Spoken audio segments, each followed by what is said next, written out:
Welcome to the Independent Advisors Podcast, where we dive into the world of stocks, tradable markets, and financial planning with Jessup Wealth Management's Chief Investment Officer, Mark McEvely, and CEO, Matt Jessup. You'll hear tips, tricks, and strategies to address your financial well-being and, most importantly, conveyed in a way that everyone can understand. Here are your hosts, Mark and Matt. Hey everyone, welcome to episode number 142 of the Independent Advisors Podcast, where Matt Jessup and I, Mark McEvely, bring you everything you need to know from the past week in the world of financial markets and financial planning. So good morning, Matt. Morning, Mark. Before we begin, as always, I want to take the first few minutes to recap the performance for the month and the year of the major indexes that we track, and these numbers are as of the market close on March 22nd, and this data is from COIFIN. S&P 500 index up 3.15% for the month and down 5.34% for the year. The Dow up 2.7% in March and down 4.2% on the year. The NASDAQ Composite Index up 2.26% on the month and down 11.5% on the year. The IWM ETF that tracks the Russell 2000 Index up 2.06% on the month and down 6.72% on the year. The Vanguard International ETF ex-United States up 0.17% for the month and down 5.44% for the year. 3-month T-bill yield is at 0.51%. 2-year Treasury yield sitting at 2.17%, and the 10-year Treasury yield sitting at 2.39%. Big news headlines, current events from the week. The Federal Reserve raised interest rates for the first time since 2018 last week, and they increased rates by 0.25%. Fed Chair Powell says that the American economy is very strong and well positioned to handle tighter monetary policy. Also, he said that we are attentive to the risks of further upward pressure on inflation and inflation expectations. He also said that officials could move faster on policy tightening if needed. Yeah, it was interesting because he said that last week, and he said the same exact thing at a speech on Monday. And the market reacts negatively. And the next day, everyone's like, oh, yeah, he said the same thing he said in his press conference release last week, and the market rallied significantly yesterday. Right. Yeah, I think people were kind of shocked to see the market action after the Fed announcement. And I think it just goes to show you that, just hammers home the fact that the market is forward looking and bakes this stuff in well before it happens. It's kind of like going back to when we're in the midst of a sell-off, the market tends to bottom before the news cycle gets more positive, sure. Right? So it's kind of like the same situation. I think a lot of it was already baked in. Good way of saying it.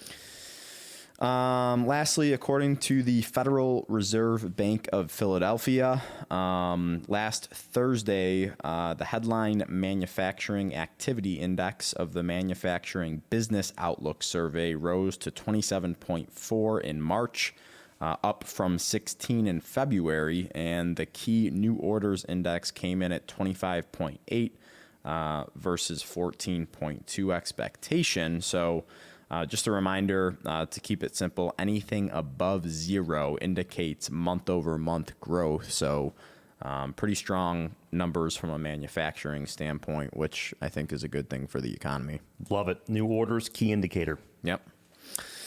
Moving on to tweets, articles, and research from the week. My first thing is a tweet from Ryan Dietrich on March 18th.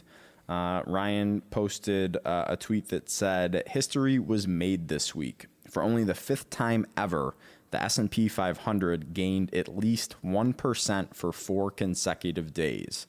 This rare occurrence is also quite bullish, as a year later it has been up more than 20% every single time, with an average gain of 28%. So I'll have Jenna throw this up on the YouTube page for people to look at. Again, very small sample size, but the thing I want to point out here is this was also accompanied by a pretty large breadth thrust. And what that means is there were a lot of stocks in the main indexes, surging a couple percentage points. Across the board. Across the board. And that's more healthy to me than just seeing the index getting dragged higher by the top 10 weightings in the S&P 500, since the top 10 names make up roughly 30% of the index. So the participation amongst all sectors was high. Yes. And typically when you see a lot of participation coming off of market lows, tends to be a pretty good indicator that possibly we're getting near the end of this sell-off. And it goes the opposite way too, right? So when markets are making, higher highs and all-time highs, but you see breadth deteriorating and there's not as many stocks in the index making new highs, that's kind of a signal that, okay, we're being held up by the big boys, and not necessarily all the other sectors are not participating in the market. So it can go either way, but yeah, you're looking for a lot of names participating in these big up days in the market. So something that we're going to continue to watch going forward. Good. Next thing I had was a tweet from Andrew Thrasher on March 16th, and he tweeted, while already having seen heavy selling late last year, small and micro caps have not made a lower low along with large and mid caps in 2022. So again, we've mentioned this the past couple times on the podcast, but the past couple of weeks we've seen a relative outperformance in these small cap and micro cap names. So smaller, more US based names, nowhere near as close to like an Amazon, Apple, Facebook, Tesla market cap. And typically these names are more risky. These are the first names that people usually dump when they sense that there's a risk off environment coming. And it's usually the first names that they scoop up when they think it's a risk on environment. Sure. So, kind of going back to what the wording he was saying was that the small and micro caps have not made a lower low. We kind of define uptrends and downtrends by that, right? So in an uptrend, you see higher highs and higher lows. And in a downtrend, you see lower highs and lower lows. Correct. Right? And you look for that to be broken either way to see when the trend begins to change. Yes, absolutely. So obviously not biblical, but it's just, more signs pointing towards, we might be getting near the end of this thing. So I think everybody should be happy to see that. I think it's a great indicator. Last thing I had was a article written by our friend J.C. Peretz, who we have had on the show before. He wrote an article on March 16th titled Cash Levels Near Multi-Decade Highs. So he says, very high cash levels are a good thing. Investors being scared to death is historically a net positive for stocks, not a negative. According to B of A's fund manager survey, we're near multi-decade highs for cash levels. And then he posts a chart. Have you been reading my show notes? Are you talking about this next? Yeah, in a little bit. It's a good thing I get to go first then. Unbelievable. So he posted this chart in this article that I'll have Jenna throw up on the YouTube stream as well.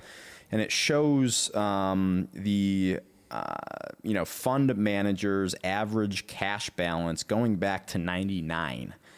And is it the same piece? Same piece? Okay. I found elsewhere. Well, I guess it's going to save you time. So we're roughly back at cash levels seen in April of 2020, which people remember was the rally off of the COVID lows. October 2016, which also marked a bottom. June of 2012, December of 08, and it goes back. But he rounds this up by saying if you were a buyer at those extremes, you were rewarded handsomely. If you sold into the hole each of those times, you probably didn't do too well. Heavy cash positions are fuel for a bull market. That's the money that ends up chasing into the end of cycles. They're parked in cash near the beginning of cycles. That's just a circle of life. It's a beautiful thing. Don't hate, embrace it. All right, so I have a big point on this. I was going to make a mind side. Yeah, please just go ahead and say what you want to say and get it out of the system right now. My biggest point is the perception is institutional money is the smart money, and the common public is, I'll just say it, the perception is it's the dumb money. And I could argue, especially since COVID hit, it has been the opposite. Yeah. It really has.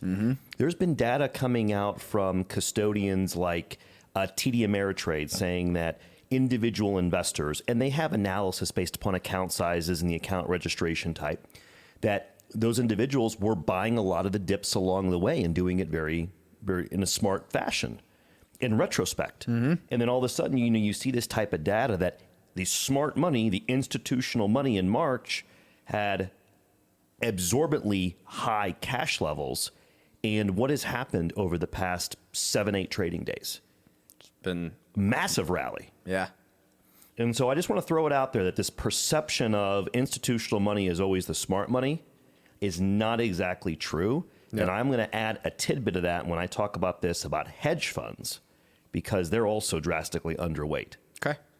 So this institutional money is not necessarily equivalent to smart money. No, I agree. All right. Well, you have the mic. Impressive. Great minds think alike. Impressive, my friend. All right. My first thing is update on volatility. This is a post by Bespoke Investment Group on March 12th, Mark. They had a chart talking about when volatility begins to drop from elevated levels, how the S&P 500 tends to perform, okay? So before I discuss this, the first thing I want to do is discuss what is the basic definition of the CBOE Volatility Index. Over the years of the podcast, we've referenced this from time to time. It tends to be in times of volatility, okay? So the VIX index is a real-time market index representing the market's expectations for volatility over the coming 30 days.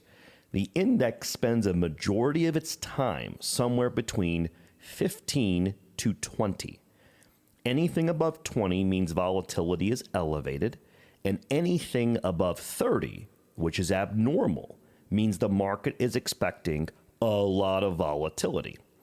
So with that being said, Bespoke looked at what happens to the S&P 500 index performance after that volatility index closes above 30 for 7 straight trading days. Obviously, it's uncommon that this occurs.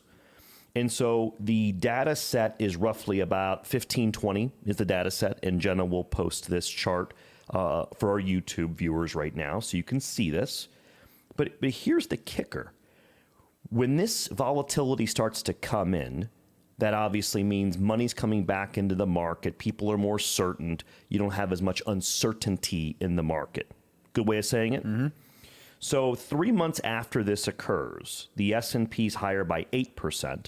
6 months later, it's higher by 13 on average. And 1 year later, higher by 21%. It makes sense because the market tends to sell off when the VIX is elevated, right? And when the VIX starts to come in from such an elevated level for a sustained period of time, all that dry powder comes right back into the market. I found it as an interesting statistic. Yeah, it's interesting because that's like, it's the volatility index, or VIX, also known as the fear gauge. Yeah. Right. So when it's elevated, everyone thinks the world's going to end. But then when it sharply drops, like it did over the past week, tend to see pretty quick reversal to the upside in equities. I'm glad you said it in that fashion, Mark, because it points out something I've been wanting to discuss, which is this perception by certain investors that you can time your sale and your reentry. And what really happened in February and March, as you were seeing a lot of this selling, is perception by a lot of investors was fundamentals are hanging in there, but the prices were very dislocated. And the feeling was, well, why can't I just sell, Mark, in the middle of February and time that sucker once it bottoms? It's because when that turn happens, it happens so fast that it's almost impossible to time getting back in. And then you start to think about the statistics of missing out on those 10 or 15 best days of the year and how drastic your returns come in. This is why I'd rather be an owner of quality names than try to constantly be timing the market. Yeah, well, it's hard because you don't know how bad a sell-off's going to get. So you get, the market 6-7% off the high. Let's say VIX spikes to 30 for one day, and you're like, I'm out. It could drop below 30 the next day and be a huge rally to the upside, right? And that can happen overnight when the market's not open. Correct. Or it's, the market's down 15% more over the next couple of months. So it's hard. You don't know how bad a sell-off's going to get until it's over. That's right. A good way of saying it. And on top of that, remember, it can always get worse and it can always get a lot better. Right. So there's tools you can use to gauge that, but there's not one silver bullet or one thing that you can look at and say, this is the bottom or this is the top. It's an art, not a science. And that's not the game we play. Yep. We're not in it for that. It's very challenging. Again, this is why I'd rather own quality names that you can always fall back on their earnings and their future earnings growth profile, their balance sheet, etc. My 2 cents. Yeah. All right, my next piece is about those out there who are watching and listening that are concerned about rising interest rates and how it's going to affect the stock market. Mm-hmm. This is directly targeted towards those individuals. Right. Okay. So Callie Cox, a blogger that I follow on her Twitter account on March 15th, she is the eToro US market strategist. It's going to be a new platform coming out. I think they do crypto stocks, etc. Mm-hmm. She used to be the market strategist for Ally Financial. Yep. So she makes a few good points with this tweet that she posted with data. And the first is that the S&P 500 index has risen in 5 out of the last 6 rate hike cycles. Jenna will put this chart on our show notes, and she'll put it up on our YouTube. Stocks looking back the last 6 cycles on an annualized return basis have done quite well.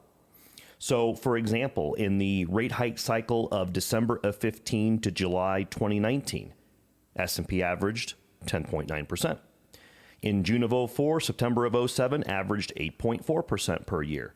The one negative data set, June of 99 to January 01, negative 4.4%, which is also kind of interesting to look at that as people have in their mind, the tech bubble was just so much carnage. Mm-hmm. And it was for certain segments of the market. Mm-hmm. Good way of saying it. Yeah.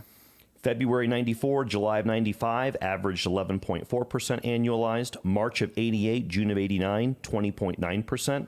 December 86, October 87, 15.8%. Once in 12 rate cycles since 1970 has the economy entered a recession in the 12 months after the first rate hike. So 1 of 12. Rare. That is rare. Okay. And note that in 1980, the Fed hiked interest rates 9 times in a year. 9. Wow. She also noted of all the moving parts the market is focused on, and she named them. Ready? Russia-Ukraine fallout, raging inflation, another COVID surge in China, high government debt load, surging oil prices, low interest rate environment, climbing this wall of worry. Mm-hmm. My response, underlying earnings and my perception for a lot of names, especially the ones that we own, are good. And I can argue a lot of this risk is already priced in, and now the market can begin to climb that wall of worry. Mm-hmm. Your response? Yeah, I just think that, it puts it into perspective that you need to look at interest rates on a relative basis. We have to remind people that we're still near historical low interest rates, looking back over the past decade, 2 decades. I love it. Right? So if we're still near historical low interest rates, where else are people going to put the money? Exactly. I mean, my whole thing is, I'm sorry, but if XYZ Corporation can't afford, 2% more in interest rates on their debt, and the company is going to go cash flow negative, mm-hmm. You should know that going into it, something else is really wrong. Yeah, it's its own problem. So it's interesting.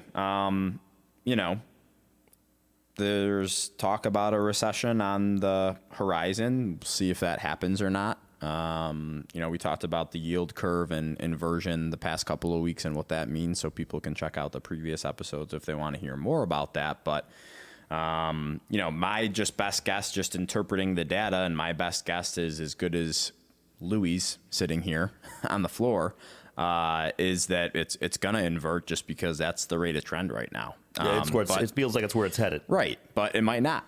Yeah. It might not. And the other thing is, if it does, even though the data sets indicate recession, doesn't mean it's going to happen. Right. Because one could sit here and argue, well, all of the Fed interaction, especially the last 3 years, is so unprecedented. There's no other data sets to compare this to. Right. Which is a factual. Yeah, absolutely. All right, here's my next thing. Institutional investor sentiment update. Sound familiar, Jenna? So the first thing is, a lot of these charts are from the Bank of America Global Fund Manager Survey. Ding, ding, ding. The first one is forward-looking profit expectations. And the percentage of these managers that think that they're going to be going up is almost at a historic low. The lows of April 2020, October 2008, which was within 5 months of the bottom of the great financial crisis for the market, March of 2001, and September of 98. Again, the feeling that institutional money is the smart money is not necessarily accurate. The next chart we've already talked about, which is the percentage of cash weightings. The next one is hedge fund equity exposure. So right now, the average hedge fund only has equity exposure of 25%. Now, what it does is it nets out long and short, Mark. That, I don't want to get too much in the weeds for the listeners. Right. But just you look at net long exposure, it's crazy low right now. Okay? So the last thing I have is the percentage of fund managers expecting a weaker economy in 12 months sits at almost 2/3 of respondents at 64%. That is the worst percentage going back to July of 2008. Now, why is all of this important in my view, Mark? Institutional sentiment is poor. This means that many institutional managers have already positioned their portfolios for tougher times. This makes me feel the market has overly priced in negativity, and the surprises I feel will come to the upside. Yeah. Yeah, I think that, this past week or two, sentiment got as bad as it has been in a long time, and everyone was just like, here we go, World War III, high inflation, worry about stagflation, recession, gas prices are through the roof, the world's ending, and right now, as of yesterday, the S&P 500 index is only about 5.5% down on the year. How bad does it feel? Tell me how it feels. It feels so much worse than that. It does. So much worse than that. It does. Even to me and you, not just our clients or other investors. It feels bad to everybody. Oh yeah. But that's why you can't let the news cycle and that narrative mess with your plan. Thing I've always said at the end of the day is what drives stock prices, and the biggest way is obviously earnings. And if you have short-term dislocations in stock prices due to the news narrative that's going out there, and if you feel that the actual underlying earnings are hanging in there and actually getting better in certain circumstances, the share price sell-off's wrong. That was a good rant. You can tell I think about this stuff all the time. There. I got to think about this stuff all the time. So I'm going to get up here in a second, and I'm going to welcome Taylor for the financial planning topic of the week. Before I get up here, anything else you want to discuss between the two of us? No, I don't think so. We'll see, what happens here over the next couple of months. I think we're getting into some seasonal strength, looking back at history at this point in the year. So, especially with the weakness we've seen at the beginning of the year. Yeah. So as things are getting better, it, again, doesn't necessarily mean that we're completely out of the woods yet. I can tell you one of three things is going to happen is that we're going to bust through and return to all-time highs pretty soon. We're going to keep going lower, or we're just going to chop sideways. One of those three things. And I know that's probably not a lot of comfort to much people, but we're certain about that. The one thing I want to leave with before I turn this over to Taylor is I've gotten a lot of questions over the past week about real estate.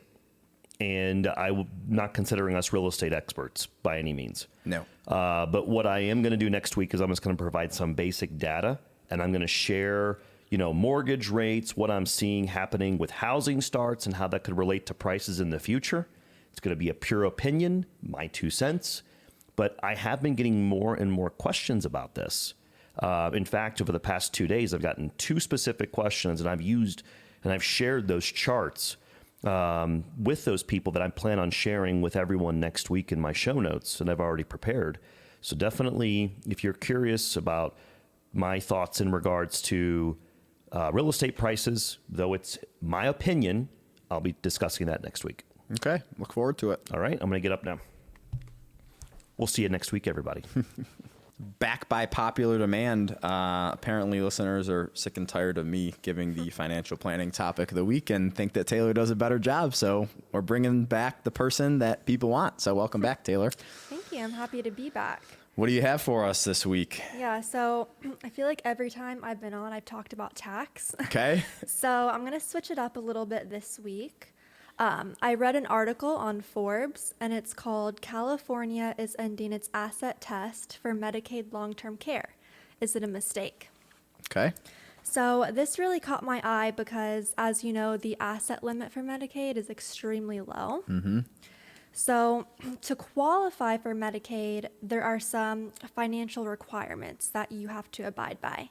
Okay. Those include income limitations and asset limitations.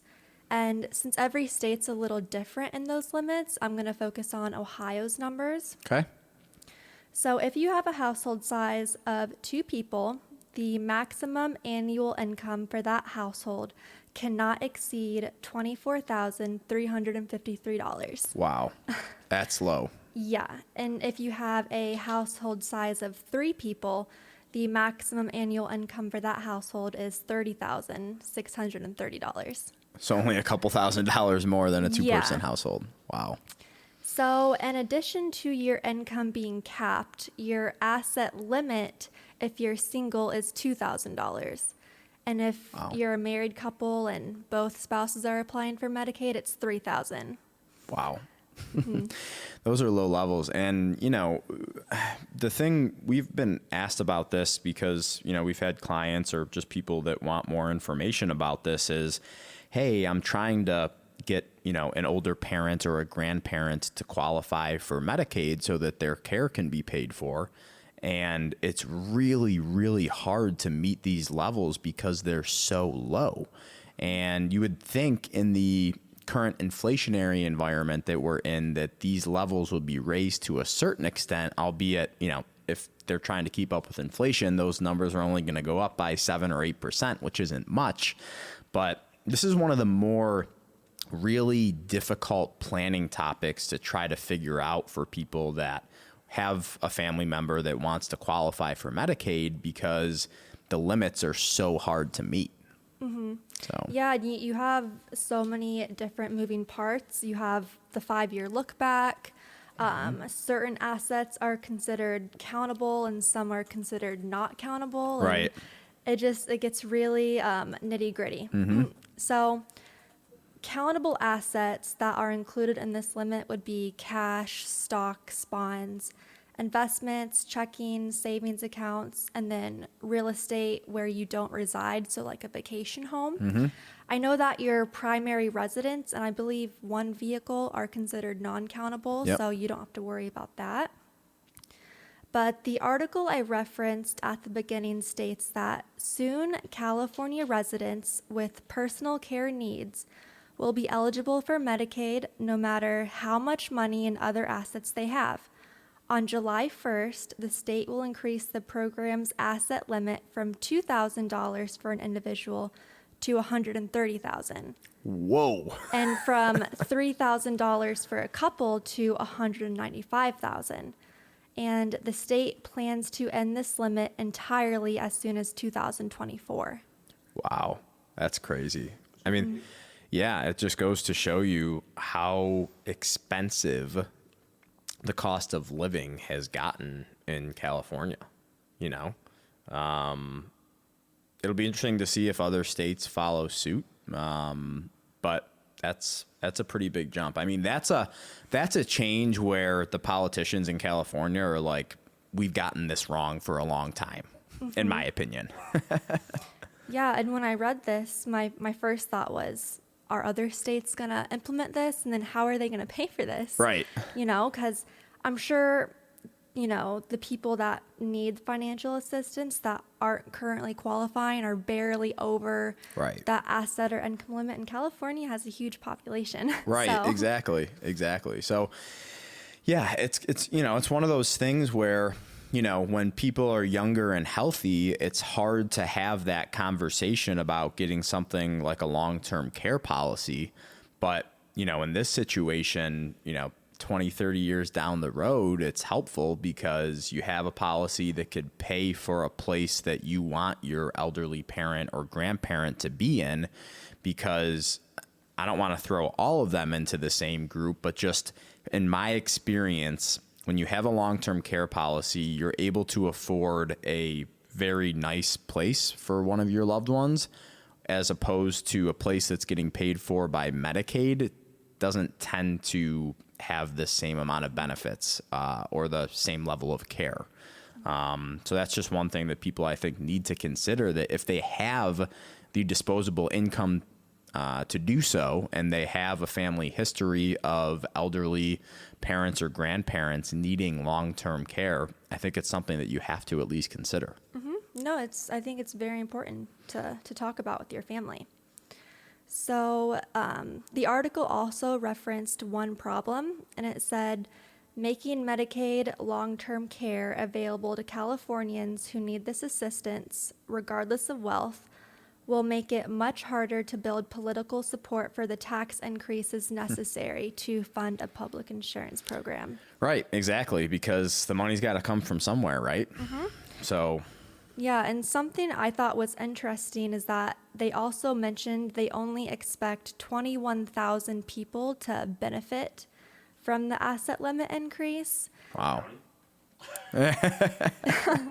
And then once it's eliminated altogether, they only expect 18,000 people to benefit.